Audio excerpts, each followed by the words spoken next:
ಶಾಲಾ ಮಕ್ಕಳ ನೆತ್ತಿ ಮೇಲಿನೇ ಯಮರಾಜ ಕೂತ್ಕೊಂಡಿದ್ದಾನೆ.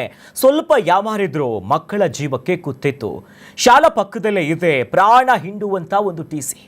ಗಮನಿಸಬಹುದು, ರಾಮನಗರ ಶಾಲಾ ಬಳಿ ಈ ಘಟನೆಯಾಗಿರುವುದು. ವಿಜಯನಗರ ಜಿಲ್ಲೆಯ ಹಗರಿ ಬೊಮ್ಮನಹಳ್ಳಿಯಲ್ಲಿ ಇಲ್ಲಿ ಟಿಸಿಲೇ ಆಗಾಗ ಈ ಟ್ರಾನ್ಸ್ಫಾರ್ಮರ್ ಏನಿದೆಯಲ್ಲ ಆಗಾಗ ಬೆಂಕಿ ಕಾಣಿಸ್ಕೊಳ್ತಾ ಇರುತ್ತಂತೆ. ನಿನ್ನೆಯಷ್ಟೇ ಶಾರ್ಟ್ ಸರ್ಕ್ಯೂಟ್ನಿಂದ ದಗದಗನೆ ಹೊತ್ತಿ ಉರಿದಿದೆ. ಇದರಿಂದ ಶಾಲಾ ಮಕ್ಕಳ ಜೀವಕ್ಕೆ ಆಪತ್ತಿದೆ.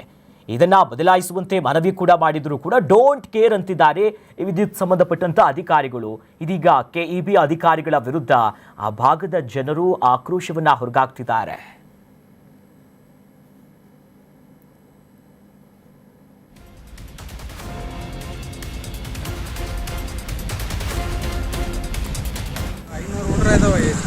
ಸ್ಕೂಲ್ ಇದು ಇಂಥದ್ರಾಗ ಇವರು ಹಿಂಗೆ ಕೆಳಗೆ ಹಾಕ್ಬಿಟ್ರೆ ಇದು ಆದಷ್ಟು ಬೇಗ ಸ್ಥಳಾಂತರಿಸ್ಬೇಕಂತೇಳಿ ಅವರಿಗೆ KBRಗೆ ಹೇಳಿ ಸಾಕಾಗೋದು. ನಾವು ಒಂದು 100 ಸತಿ ಹೇಳಿವಿ, ಆದರೂ ಕೂಡ ಯಾವುದು ಮಾಡಿಲ್ಲ ಇವರು.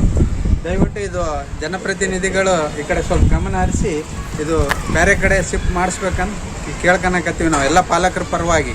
ನಾನು STMC ಮಾಜಿ ಅಧ್ಯಕ್ಷ ಹಾಗೂ ಭಾರತೀಯ ಮಾನವ ಹಕ್ಕುಗಳ ತಾಲೂಕು ಅಧ್ಯಕ್ಷ ಇದ್ದೀವಿ.